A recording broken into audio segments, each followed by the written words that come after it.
되었습니다. 하나님 자녀가 먼저 돼야 되는데요. 저는 예수 믿어 하나님 자녀 되었습니다. 저는 예수 믿어 뭔가요? 순서가 헷갈려가지고 천국 백성 되었습니다. 하나님이 주신 한 주간 최선을 다해 살겠습니다.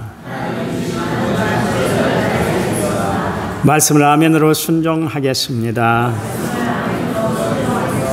아멘. 그런 삶이 되기를 간절한 마음으로 부탁을 드립니다. 요즘 세간에 무속신앙이 논란이 되고 있어서 무속신앙에 대해서 좀 여러분에게 말씀을 드리려고 해요. 예수 믿기 전에나 예수 믿은 후에도 점을 보거나 실제로 점집에 간 사람이 있는가 손을 들라면 꽤 있을걸요. 무당하다가 회심해서 예수를 믿어 이제 집사님 되신 분이 있는데 아주 이분이 용한 점집을 운영을 했었는데요. 이분이 말씀하시는데 고객 중에 40%가 예수 믿는 사람들이래요. 예수 믿는 사람. 좀 가장될 수도 있지만 하여튼 40%였다고 그래요. 그 중에는 사모님도 있고 장로님, 권사님, 안수집사님들이 아주 수두룩했대요.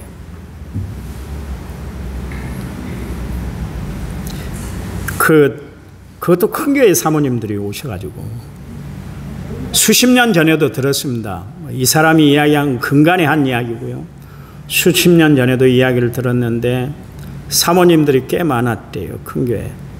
어쩌다 보니까 사모가 된 거예요. 믿음이 없이 그냥 사모가 돼가지고 그러다 보니까 내년도 교회는 어떻게 잘 운영이 될 건가 그게 염려가 돼서 궁금해서 점집에 찾아간 사모들이 꽤 많았다고 그래요. 자기가 그 이야기를 하면 큰 교회 몇 교회는 문 닫아야 할 교회가 있을 것이다 이야기를 할 정도로 심각한 문제였습니다. 최근에 3년간 그리스도인들이 무속을 이용한 빈도가 일반 사람들, 예수 안 믿는 사람들과 똑같은 수치가 나왔습니다. 믿음의 울타리에서 왜 그렇게 무속에 빠지는가? 이 무속 이용 빈도가 2.7이라고 그렇게 나와 있는데 이게 예수 안 믿는 사람들과 똑같은 비율입니다. 특히 20대 교인들 중에는 4.3%가 점을 치거나 무속인을 의지했다 그렇게 나오고 있습니다. 그래서 일반인들보다 더 많이 젊은 사람들이 무속인을 찾는 이유에 대해서 이제 물어봤어요. 그랬더니 뭐라고 답을 했냐면 구슬을 해도 된다가 17%입니다. 교회 안에 성도들을 중심으로 해서 조사를 한 거예요. 리서치를 한 거예요.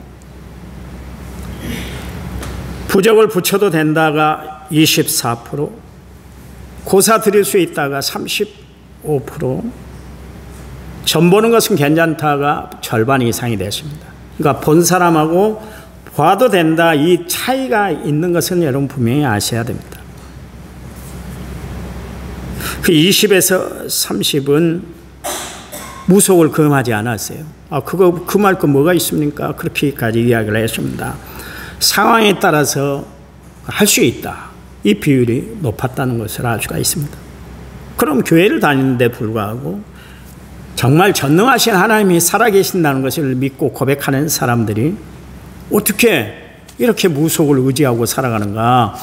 그 이유는 다른 거 아닙니다. 요즘 젊은이들이 너무나 불안한 거예요. 장래가 불안하니까. 그래서 내 장래가 어떻게 될까? 그게 궁금하기 때문에 이제 찾아간다는 것이죠. 또 요즘 젊은 사람들이 취업난 때문에 얼마나 고통을 당하고 있습니까? 그러니까 이런저런 문제들 때문에 점을 보러 가는 사람들이 참 많이 있다는 그런 이야기입니다. 사실은 교회 안에서 위로를 받지 못하고 위안을 받지 못하니까 세상에 눈을 돌려서 그렇게 간다. 그런 이야기입니다. 그런데 사람들이 왜 무속을 의지하는가? 그거는 뭐냐면 즉각적인 응답이 있다는 거예요. 구슬치면 점을 하면 그 자리에서 그냥 너 어떻게 되겠어? 앞으로 이렇게 돼. 이런 건 조심해. 이런 것을 이렇게 해. 즉각적으로 대답을 해주니까 속 시원해서 찾아간다. 그런 이야기입니다. 그래서 무속을 찾는 이유 중에 30%, 기독교인들 중에 30%가 무속인을 찾아가는 이유가 바로 즉각적인 응답 때문에 그렇다. 즉각적인 대답을 해주기 때문이다. 그렇게 이야기를 하고 있습니다. 유튜브 채널에 무당 관련 채널이 1364개가 있습니다. 사주 채널이 633개 있습니다. 타로로 점치는 이 채널이 1641가 있습니다. 굉장히 많은 숫자죠. 한국교회 목회자 숫자가 10만 명이라 그렇게 이야기합니다. 무속인은 몇만 명인 줄 아세요? 무속인이 몇만 명일 것 같아요? 80만 명. 목사 숫자도 알아요. 사람들이 저녁에 밤하늘을 보면 빨간 십자가만 보인다고 그러지만 의외로 점치는 무당들이, 무속인들이 엄청 많습니다. 미국의 그 이코노믹 주간지에서 조사를 했더니 무속인들이 한 해 벌어들인 수입이 3조 원이 훨씬 넘는다. 그렇게 이야기를 하고 있습니다. 기독교인 중에 5분의 1이 사주를 봅니다. 이거 심각한 한국교회 위기입니다. 왜 그럴까요? 요즘 한국교회가 기도 안 해요. 기도에도 응답이 없던데, 기도에도 아무런 소용이 없던데, 그것 때문에 기도원이 다 문 닫아 버렸습니다. 몇천 명, 몇만 명 모이던 교회들이, 아니 기도원들이 다 문 닫아 버렸어요. 저희가 10년도 훨씬 넘은 곡성 다니엘 기도원을 갔었잖아요. 유명한 목사님들이 오셨어요. 장경동 목사도 오고, 장항일 목사도 오고, 또 강문호 목사님도 오시고, 또 노래 잘하는 목사님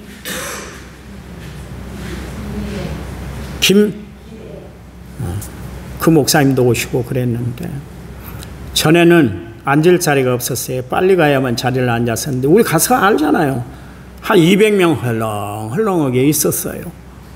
다 유명한 목사님, 한국에서 진짜 유명한 목사님들인데 불구하고 텅텅 비었어요. 왜 그럴까요? 기도 안 한다는 거예요. 영적인 깊이가 없다는 거예요. 대신에 한국 교인들이 잘하는 것이 하나 있는데, 성경을 많이 듣습니다. 어떻게 해요? 오디오 성경으로 늘 틀어놓고 그것 가지고 설거지도 하고, 그것 들으면서도 운동할 수 있으니까 편하니까 그거는 많이 들어요. 그런데 정작 기도하지 않아요. 말씀은 내가 어느 상황에 있었든지 들을 수 있지만, 기도는 내가 무릎 꿇고 기도해야 되기 때문에 기도 안 해요. 시간 허비하는 것으로 생각하고 기도하지 않으니까 사람들이 영성이 떨어지는 거예요. 영성이 떨어지니까 무속을 의지하고, 무속을 바라보고, 무속에 빠지는데도 불구하고 내 영혼이 잘못됐다는 걸 전혀 인식하지 못하고 살아가고 있기 때문에 그렇습니다.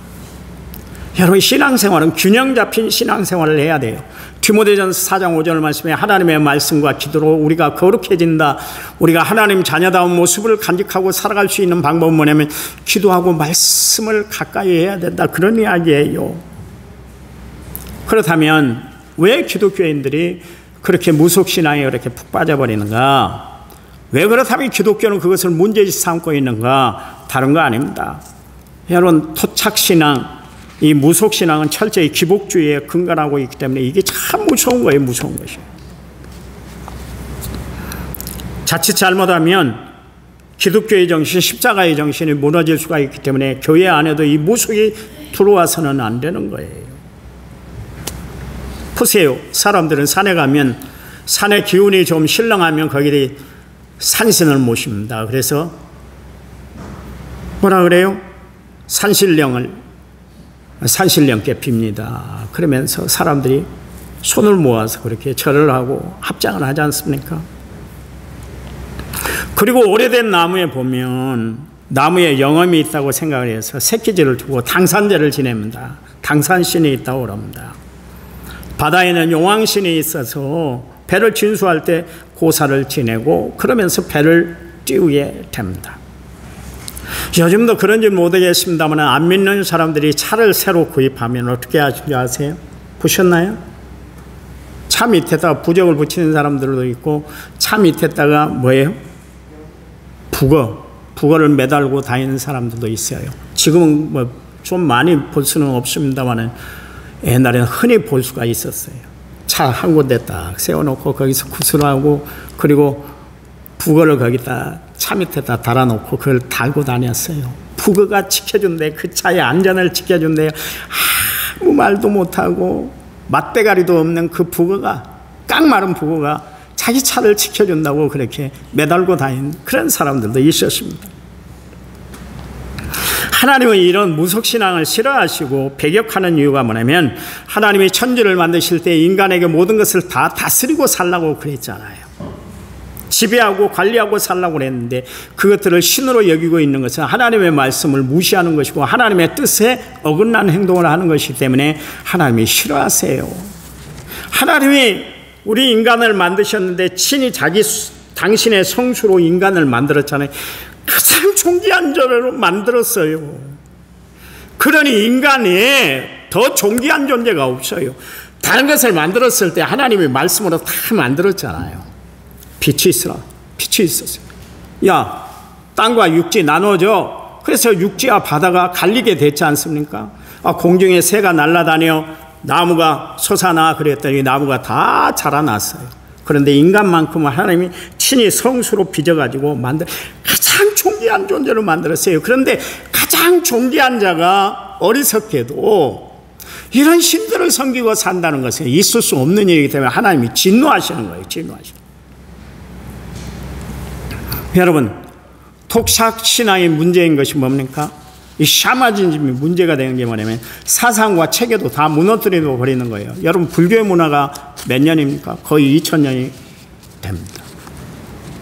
근데 불교가 얼마나 사상이 좋습니까? 그래서 호국 불교라고 그러잖아요. 나라를 지키는 게 불교다 그렇게 이야기를 하지 않습니까? 얼마나 사상이 좋아요. 여기 절들이 다 시내로 내려오는 바람에 다 망쳤습니다. 절은 원래 절의 취지는 뭐냐면 석가모니의 취지가 뭐냐면 저 산중에 들어가서 수양을 하는 그런 종교예요. 수양하는 종교예요. 다 도시로 내려와서 세상이 할 것 다 합니다. 어제 봤더니 죄송한 이야기입니다. 선언사에서 어제 뭐 집회를 했는데 노래하는 스님이 나와가지고 몇 시간 노래를 하고 있더라고요. 노래를 불렀어요. 일반 가사에 이렇게 붙여가지고 노래를 부릅니다. 정신이 안 맞아요. 불교의 정신이 다 무너졌어요. 무너진 이유가 뭔지 아세요? 토착신앙 때문에 그래요. 기복신앙 때문에 그러죠. 유교 얼마나 좋아요. 여러분, 유교의 근간이 얼마나 좋습니까? 부모에게 효도하고 위아래 구분지을 줄 알고 얼마나 사상이 좋아요. 그런데 유교가 문제가 하나 생긴 게 뭐냐면 귀신을 섬기는 종교로 타락해버려죠. 그래서 부모신을 섬겨야 되고 제사를 드린다는 것을 이것을 토착신앙에서 딱 끌어오는 바람에 결국 유교도 무너지고 말았어요. 정신이 얼마나 좋은지 몰라요. 지금도 여러분 공자 말하는 이야기 얼마나 좋습니다. 그렇잖아요. 깨달을 점들이 참 많이 있잖아요. 기독교 천주교 역사가 한 250년 아직 멀었습니다만 한 250년 흐르고 있습니다. 개신교가 150년 됐습니다. 천주교가 먼저 들어오고 그 다음에 100년 후에 개신교가 들어오게 됐는데요. 기독교 신앙도 마찬가지입니다. 기복신앙이 들어오기 시작하면서 한국 교회가 다 무너졌어요. 다. 교회만 가면 복 받는 것으로 생각합니다. 그래서 교회에서 신앙생활하는데 복을 받지 못한다든가 만약에 사업이 더 안 된다든가 자녀들이 안 되면 내가 잘못 믿는 것으로 그렇게 생각을 하는 거예요. 그러니 예수님의 정신, 예수님의 뜻하신 바가 지금 한국 교회 교인들 마음속에 다 사라져버리고 말았다. 그런 이야기입니다. 이게 무엇 때문에 그렇습니까? 기복신앙하고 결탁하기 때문에 그렇습니다. 여러분, 하나님은 우리에게 말씀하셨어요. 10계명에서 1계명이 3계명 뭐라고 그랬습니까? 1계명이 나 외에 다른 신을 두지 말아라. 두 번째, 우상을 만들지 말고 그것에 절하지 말고 섬기지 말아라. 세 번째, 하나님의 이름을 망령되이 부르지 말아라 그랬어요. 그러면서 신명기서 18장 9절에 14절 말씀에 내 하나님 여호와께서 내게 주시는 땅에 들어가거든 너는 그 민족들의 가증한 행위를 본받지 말 것이니 그의 아들이나 딸을 불가운데로 지나가게 하는 자나 점쟁이나 기륭을 말하는 자나 요술하는 자나 무당이나 진언자나 신접자나 박수나 초혼자를 너희 가운데 용납하지 말아라. 이런 일들을 행하는 모든 자를 여호와께서 가증히 여기시나니 이런 가증한 일로 말미암아 내 하나님 여호와께서 그들을 내 앞에서 쫓아내시느니라. 그러면서 15절 말씀에 너는 내 하나님 여호와 앞에서 완전하라 그러십니다. 세상 것 때문에 흔들리면 안 된다 그래. 지금 밥보다 오늘 설교는 중요해요. 오늘 끝까지 할 거예요. 나가면 안 돼요. 그래, 무슨 이야기냐면 내가 쫓아낼 이 민족들은 규령을 말하는 자나 점쟁이들의 말을 듣거나 내게는 내 하나님 여호와께서 이런 일을 용납하지 않는다 단호히 거절하고 있습니다. 하나님이 이스라엘 백성들이 가나안의 7 족속을 무너뜨리고 그 땅을 정복하는 것보다 더 중요시 문제시 여겼던 것이 뭐냐면 그들의 영적인 상태예요. 영적인 상태가 염려가 됐던 거예요.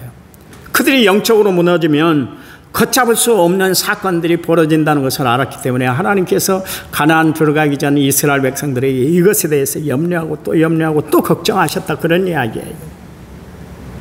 그래서 하나님은 저들에게 수시로 이 말씀을 강화를 했어요. 하나님의 어떤 것도 용납해서는 안 된다는 강조했죠. 그런데 어떻게 됐습니까? 출애굽 1세대들이 하나님 말씀에 불순종하다 광야에서 다 죽고 말았잖아요. 그리고 지금 2세대들을 이끌고 여호수아가 가나안 땅을 들어가게 됐잖아요. 그런데 하나님의 마음이 편틀 않았어요. 저것들이 들어가면 분명히 이방 문화에 휩쓸리게 될 텐데 그게 염려가 됐던 거예요. 그동안 이스라엘 백성들을 출애굽 사건을 통해서 하나님이 유일하신 하나님이라는 것을 그들로 하여금 경험하게 하셨거든요. 그동안 이스라엘 백성들이 애굽 땅에서 그 종살이를 할 때 애굽에서 섬기던 신들이 있었잖아요. 하나님이 이스라엘 백성들을 구출해내는데 단번에 그냥 길을 다 꺾어버리고 바로의 코를 납작하게 하고 이스라엘 백성들을 왜 구출을 못 시키겠어요? 하나님의 능력이 그것밖에 없는가요? 10번씩이나 하나님이 재앙을 내리기까지 하나님이 기다리고 계속 하나님이 목을 쳐야 했습니까? 아니에요. 그 이유는 뭔지 아세요? 그 10가지 재앙은 다 애굽 사람들이 섬기던 신들이에요. 하나씩 처단하는 거예요. 하나씩. 그리고 하나님 앞에는 어떤 신도 있을 수가 없다는 것을 하나님이 보여준 사건이 바로 출애굽의 10가지 재앙 사건이에요. 그렇게 위대해 보였던 바로도 그리고 그들의 군대도 다 홍해바다에 있다가 다 수장을 시켜버렸잖아요. 그것을 보여준 것은 무슨 이야기예요? 하나님이 이 세상에서 의지하고 살아갈 대상은 아무도 없다는 것을 하나님이 보여주신 거예요. 그런데 이스라엘 백성들이 여호수아가 그렇게 염려하고 걱정했던 것처럼 가나안 땅에 들어가자마자 이스라엘 백성들이 그들 문화에 그냥 휩쓸리고 말았던 거예요. 가나안의 7 족속들의 문화 시설을 딱 보니까 눈이 그냥 확 돌아가 버린 거예요. 눈이 희둥글해진 거예요. 특별히 그들의 의식주 생활을 보니까 이건 보통 아름답고 멋있고 정말 흠모할 대상이 되어버렸다 그런 이야기입니다. 그 호화스럽게 차리고 있는 장신구뿐만 아니라 집 구조도 달랐잖아요. 이스라엘 백성들은 그동안 텐트 치고 살았는데 딱 가보니까 집들이 아름답게 높게 튼튼하게 그렇게 집이 지어져 있는 거예요. 그거 보니까 이야 멋있다. 우리가 보통 그러잖아요. 저 시골에 살다가 도시에 나와서 크고 높은 아파트를 보면 그냥 마음이 막 그러잖아요. 어우, 멋있네. 지금이야 그렇지 않습니다. 옛날에 서울에 한 번씩 갔다 오면 시골 분들이 깜짝이나 놀래고 오지 않았어요? 그렇잖아요. 자동차만 봐도 놀래는 시절이 있었지 않습니까? 이스라엘 백성들이 그랬던 거예요. 감탄이 절로 나왔어요. 그런데 더 특이한 건 뭐냐면 그들의 농경 문화를 보니까 이게 대단한 거예요. 뭐라고? 이 깃발을 네 군데 다 대나무를 꽂고 거기 가서 한 번씩 뭐라고 막 주문을 내는 것 같고 그렇게 주문을 다 예고 그 다음에 닭이나 짐승의 피를 딱 받아가지고 거기다 벽실을 넣는 거예요. 그리고 뿌렸더니 그 해 봤더니 농사가 대풍인 거예요. 대풍. 이스라엘 백성들이 눈이 돌아가 버린 거예요. 지금까지 이스라엘 백성들이 농사를 지어본 적이 없잖아요. 농사를 어떻게 지어야 되는지도 모르는 백성들이 이스라엘 백성들 아닙니까? 그러니까 결국 가나안 땅 들어가서 이스라엘 백성들이 현혹되고 말았잖아요. 농경 문화의 신은 누구냐면 바알과 아세라 신이었어요. 바알이 남신이고 아세라가 여신입니다. 둘이 결합해야 그래야 피를 내리고 농사가 잘 되게 한다. 그런 문화가 가나안 7 족속들이 섬기는 바알과 아세라 신인 거예요. 하나님 분명히 다른 신을 섬기지 말아라 그랬는데도 불구하고 이스라엘 백성들은 결국 가나안 땅 들어가자마자 이중 생활을 하게 됐어요. 그들 생각에는 하나님은 전쟁에 능한 신이어서 지금까지 우리를 출애굽시켜 해주셔서 가나안 땅 들어오게 하신 신이지. 그렇지만 우리를 풍요롭게 하고 우리를 정말 잘 살게 하는 것은 바알신이다. 그래서 이중생활을 한 거예요. 이스라엘 백성들 괜히 이중생활을 한 거 아니에요. 그래서 농사를 잘 짓게 하시는 신이 바알신이기 때문에 우리는 바알도 섬기고 하나님도 섬겨야 된다. 그래서 이중생활을 시작하게 된 겁니다. 그들 문화가 언제까지 갔습니까? 가나안 땅 들어간 때부터 그들 백성이 망할 때까지 그들은 이중생활을 하고 말았습니다. 아침에는 보이지 않는 하나님 앞에 제사를 드렸고 저녁에는 보이는 우상 앞에 그들이 절을 했다. 그런 이야기입니다. 그들은 가장 하나님이 싫어하는 일을 하고 말았어요. 이유가 뭐예요? 보이는 우상은 자기들 실세상에 실생활에 도움을 주는 신이라고 생각했기 때문에 그렇습니다. 이스라엘 백성들 분명히 하나님 한 분만 섬기라고 그랬잖아요. 얼마나 하나님이 한 분만 섬기라고 그랬냐면 옷을 입는 것도 혼방을 입어서는 안 돼요. 한 가지 재료로 직조한 옷만 입어야 되셨습니다. 밭에 씨를 뿌려도 더 붙여서 씨를 뿌리면 안 돼요. 우리는 보통 밭에 벼를 심을 때 어떻게 합니까? 두르기에다가 콩을 심지 않습니까? 그렇게 하지 말라는 거예요. 벼만 심었으면 벼만 심어라. 그런 이야기입니다. 그 이야기가 레위기서 19장 19절 말씀에 너희는 내 규례를 지킬지어다 다른 종류와 교미시키지 말며 내 밭에 두 종자를 섞어 뿌리지 말며 두 재료를 직조한 옷을 입지 말아라. 그랬습니다. 철저히 이스라엘 백성들은 하나만 추구하는 백성이 돼야 된다. 그런 이야기예요. 그러니 이스라엘 백성들은 하나님과 세상을 겸하여 섬길 수는 없었던 것입니다. 하나님은 철저하신 분이에요.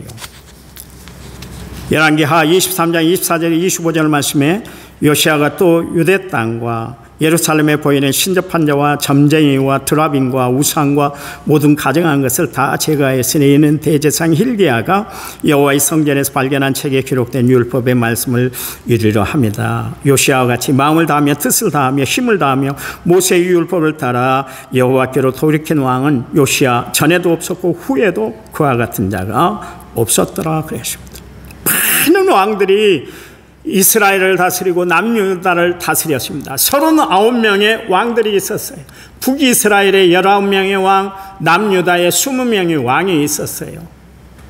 그런데 그 39명의 왕들 중에 요시아처럼 하나님을 철저히 섬겼던 사람은 전에도 없고 후에도 없었다. 희귀한 왕이었다. 그런 이야기입니다. 얼마나 나라가 왕들이 쇠퇴하고 부패했으면 그런 일이 벌어졌냔 말이에요. 그 정도로 이스라엘 나라는 타락의 끝을 걸어갔다. 그런 이야기입니다.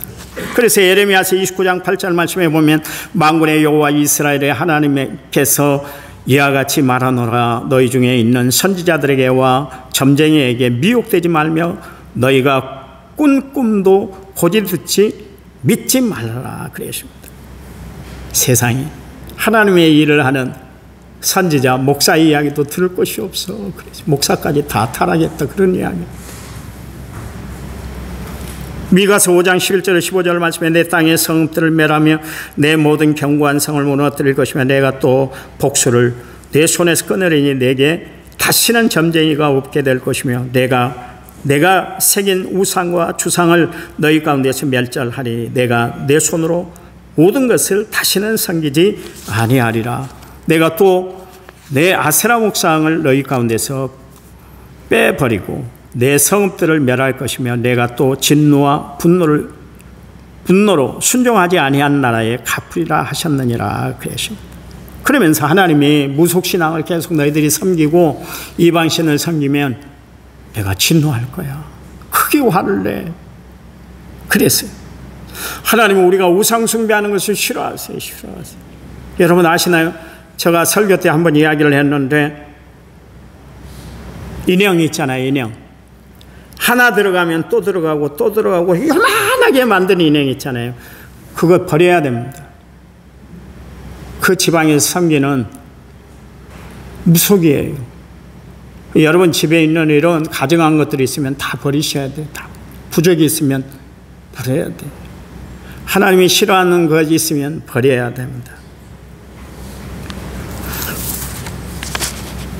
여러분 해마다 올해도 했어요. 올해도 저 남원 우체국에 가면 그 나무가 영험하다고 그 남원에 있는 선양회가 중심이 돼가지고 유생들이 나와서 제사를 지내고 고사를 지내요. 그러면 남원시장도 얼굴이 있으니까 거기 가서 또 절하고 돼지머리에다가 그 돈을 막 발라갖고 콧구멍에다 집어넣고 그러면서 비나이다. 엊그저께 철수하더라고요. 엊그저께 철수. 있을 수 없는 일이에요. 지금 시대가 어떤 시대입니까? 과학 첨단을 걷는 시대 아닙니까? AI가 작동이 되면 나중에 설교도 목사가 할 필요가 없을 정도로 되는 세상이 지금 우리 세상이에요. 여러분 AI에다가 내가 성령에 대해서 설교하고 싶어. 그러면 내 목소리를 다 따가지고 내가 안 해도 컴퓨터가 다 이야기해주는 설교하는 그런 시대가 되고 있어요. 그런 시대에 세상에 믿을 것이 없어서 나무를 믿냐 그런 이야기입니다. 제가 이야기했잖아요. 지나가면 무슨 교회에서 나가면 두 번째 요 다리가 무슨 다리 이름이에요? 다리가 몇 개 있어가지고 두 번째가 무슨 다리예요? 남원대교는 아니잖아요. 독림교에 뭐가 있습니까? 거북이가 있습니다. 양쪽에 2개씩 4개가 있습니다. 요즘은 제가 새벽에 안 나가서 운행을 안 해서 모르는데 제 새벽 예배 갈 때마다 매주마다 매일마다 만나는 사람들이 있는데 흰 장갑 끼고 그 거북이 대가리에다가 뭘 그렇게 비는지 정성을 다해 비는 사람들이 있어요. 여러분은 예수를 믿어서 모르시죠? 아침 일찍이 그리 건너갈 길이 없어서 여러분 만나질 못해서 그렇죠. 저 새벽 예배 운행할 때마다 그런 사람들을 많이 받으세요. 나이도 젊은 사람들이 그래요. 나이가 시크디크되고 허리가 굽은 사람이 옛날 믿었던 그런 정명신앙이 있어서 그렇게 한다면 모르지만 젊은 사람들이에요. 흰장갑 끼고 거기다 대가리에다 대고 뭐라고 막 빌어. 세상에나. 이처럼 사람들은 별것 아닌 것도 신으로 여기고 거기에 기도의 대상으로 삼습니다. 그럼 하나님이 왜 우상을 만들고 우상을 섬기는 것을 싫어하시는가? 시편 115편 4절 9절 말씀에 그대의 우상은 은과 금이요 사람이 손으로 만든 것이라. 입이 있어도 말하지 못하며 눈이 있어도 보지 못하며 귀가 있어도 듣지 못하며 코가 있어도 냄새를 맡지 못하며 손이 있어도 만지지 못하며 발이 있어도 걷지 못하며 목구멍이 있어도 작은 소리조차 내지 못하느니라. 우상들을 만드는 자들과 그것을 의지하는 자들이 다 그와 같으리라. 이스라엘아 여호와를 의지하는 그는 너희의 도움이시오 너희의 방패시다 그랬습니다. 하나님은 계속해서 우리가 하나님만 의지하고 살아갈 것을 우리에게 말씀하고 있어요. 그러니까 시편 기자가 하는 이야기가 뭡니까? 우상은 아무것도 아니다 그런 이야기예요. 말도 못하고 걸어갈 줄도 못하고 반응할 줄도 모르는 그런 존재인데 거기에 우상에 깊이 빠져서는 안 된다 그런 이야기입니다. 하나님이 우상을 숭배하는 것을 얼마나 싫어했던지 여러분 모세가 하나님 앞에 십계명을 받기 위해서 산에 올라갔잖아요. 그런데 날짜가 됐는데도 기한이 됐는데도 내려오지 않으니까 이스라엘 백성들이 마음이 불안해지기 시작한 거예요. 지금까지 모세의 인도함을 받고 여기까지 왔는데 앞으로 우리 어떻게 가야 돼? 이 광야 한복판에서 우리는 어떻게 용신을 해야 돼? 그래서 아론에게, 모세의 형이었던 아론에게 야, 신을 하나 만들어라. 우리를 인도할 신을 하나 만들어라. 그래서 뭐예요? 아피스 신, 송아지 신을 만들어 줍니다. 이스라엘 백성들이 이 애굽 땅에서 섬기던 신이었어요. 애굽 나라 사람들이 섬기는 신이 아피스 신이에요. 아피스. 하나님이 얼마나 화를 냈던지 모세야 지금 난리굿이 났다. 빨리 내려가라. 내려오다 보니까 송아지 우상을 만들어 놓고 거기서 막 댄스 파티를 벌이는 거예요. 그래서 모세가 화가 머리끝까지 나서 들고 왔던 돌판, 두 돌판을 그냥 바닥에 던져버렸잖아요. 그리고 나서 어떻게 했어요? 그 우상 만들었던 금신상을 갈아가지고 물에 타가지고 백성들에게 다 마시게 했어요. 그 의도는 뭘까요? 봐, 니네들이 신으로 여기는 이 우상 봐봐. 가루가 돼서 너희들 목구멍으로 다 들어갔는데 그것이 너희들에게 해꾸지를 하냐, 무슨 일을 하냐, 뭐라고 대답하느냐, 아무 말도 못하지 않냐. 그런데 왜 이런 우상을 섬기고 있는 거야? 제가 성경을 연구하다가 하나님의 의도를 다시 한번 읽게 됐어요. 여러분, 아브라함의 아버지가 누구예요? 네? 데라가 직업이 뭐였습니까? 우상장수였습니다. 우상을 만들어서 파는 사람이요. 하나님이 많고 많은 사람들 중에 데라의 가정에서 살고 있던 아브라함을 불러내신 이유가 뭐예요? 더 이상 우상 섬길 것 없어. 너는 하나님을 섬겨야 돼. 그래서 우상장이 집에서 아브라함을 건져내서 가나안 땅 가게 하셨잖아요. 그렇잖아요. 하나님이 보세요. 그것뿐만 아니라 이스라엘 백성들 430년 동안 종살이 했던 그 가나안 땅에 있던 애굽 땅에 있던 이스라엘 백성들을 구출해 내신 이유가 뭐예요? 그리고 10가지 재앙을 내려서 이스라엘 백성들 탈출하게 하신 이유가 뭐예요? 우상은 아무것도 아니라는 것을 보여주시기 위해서 그랬어요. 여러분, 그래요. 우리가 하나님을 섬겨야 됩니다. 오직 하나님만 의지해야 돼요. 여러분, 이건 모르셨을 거예요. 무당집에 가면 대나무로 깃발을 하나 세워놨잖아요. 그렇죠? 대나무도 아무나 꼽는 거 아닙니다. 자격이 돼야 돼요. 자격이. 거기 보면 무슨 깃발이 있던가요?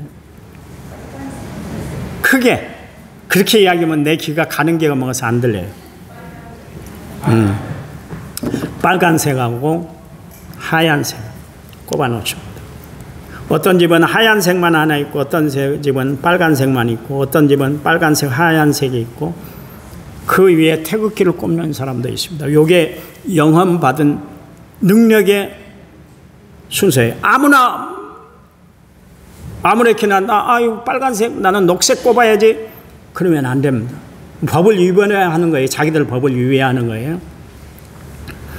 하얀색은 뭔지 아세요? 몰랐죠. 그리고 오늘 내가 나가지 말라는 거예요. 하얀색은 나는 점을 칠 수 있습니다. 점쟁이라는 뜻입니다. 빨간색은 뭘까요? 나는 구슬할 수 있습니다. 이제 알았죠. 하얀색이 먼저 올라갑니다. 그 다음에 밑에 빨간색이 있는데 이 두 가지가 다 있는 것은 나는 점을 칠 수도 있고 구슬을 할 수 있어요. 그럽니다. 그 200에서 쭉 나가다가 지상 쪽으로 올라가다 보면 그 바로 앞에 점집이 하나 있습니다. 거기 뭐가 달려있던가요? 그 집이? 태극기가 있습니다. 태극기는 그냥 아무나 못 꽂습니다. 대부분 집들은 점집들은 그냥 하얀색이나 붉은색, 그치? 태극기는 못 달아요. 태극기는 국경이라도 할 수 있잖아요. 그런데 점 치는 사람들은 그렇지 않습니다. 그 동네에서 가장 영빨이 센 대장만 태극기를 받아요. 그래서 그 대장은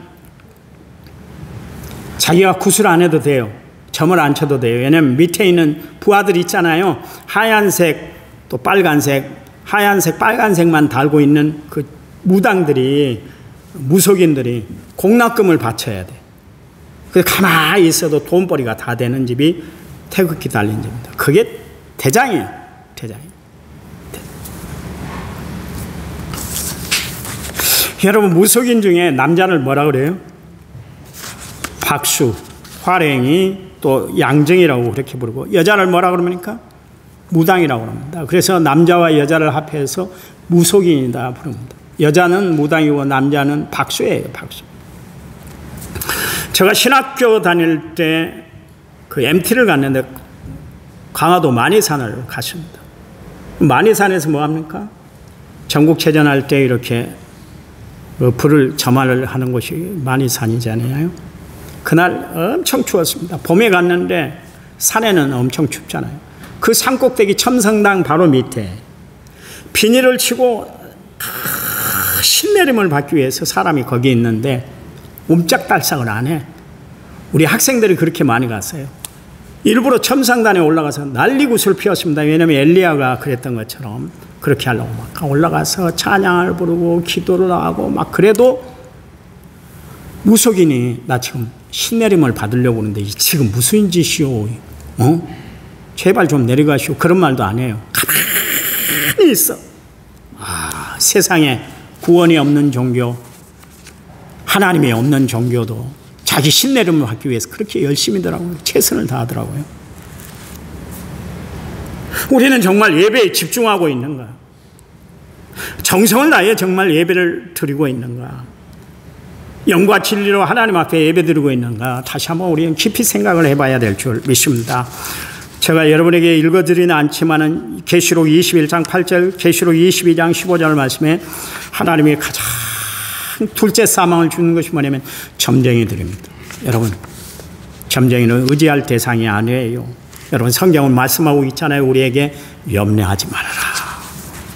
여러분, 우리의 불안한 미래 때문에 우리는 염려하며 걱정하며 불안하며 살아가는데 그때마다 세속을 의지하고 세상의 힘을 의지하고 살아가는 것이 아니라 우리는 그때도 하나님을 의지하고 하나님을 바라보고 살아가는 믿음의 성도들이 되시기를 간절한 마음으로 부탁을 드립니다. 그래요. 하나님 의지하고 하나님 바라보고 살아가시기 바랍니다. 하나님은 모든 일에 우리와 함께 하심으로 합력해 선을 이루시고 어려움 달침에 피할 길을 내주시고 세상 끝날까지 우리와 함께 하시는 하나님, 그 하나님이 기도하라 그랬잖아요.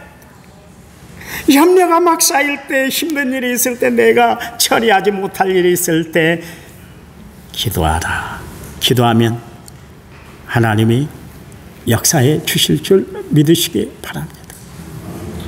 아까 우리 찬양단이 처음 불렀던 찬양이 뭔지 아세요? 나는 아무것도 아닙니다. 이 찬양을 아침에 제가 들었는데요, 집에서. 유열이라는 가수가 있잖아요. 유열. 전도사님이 됐을 때다. 자기가 죽을 병에 걸렸는데 하나님이 기적적으로 살려주셨어요. 그 찬양을 부르는데 옛날 목소리가 안 나. 새 목소리가 막 나오더라고요.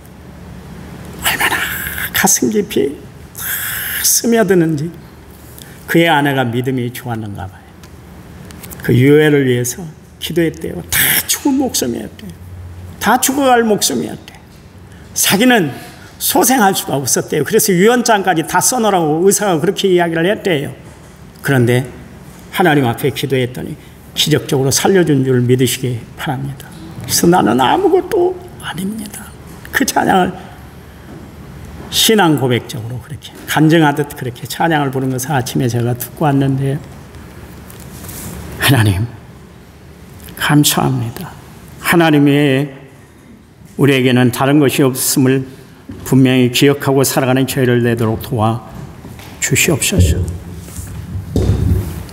이제는 길이요 진리요 생명 되신 우리 주 예수 그리스도의 은혜와 하나님 아버지의 지극하신 사랑과 성령님 위로교통 은혜의 충만한 역사가 오직 하나님 한 분만으로 만족하겠습니다. 하나님만 바라보겠습니다. 하나님만 의지하겠습니다. 결심 결단을 이루고 세상을 향해 나갈 우리 성도들 위해 이제부터 영원토록 함께 하시기를 간절히 축원하옵나이다. 아멘.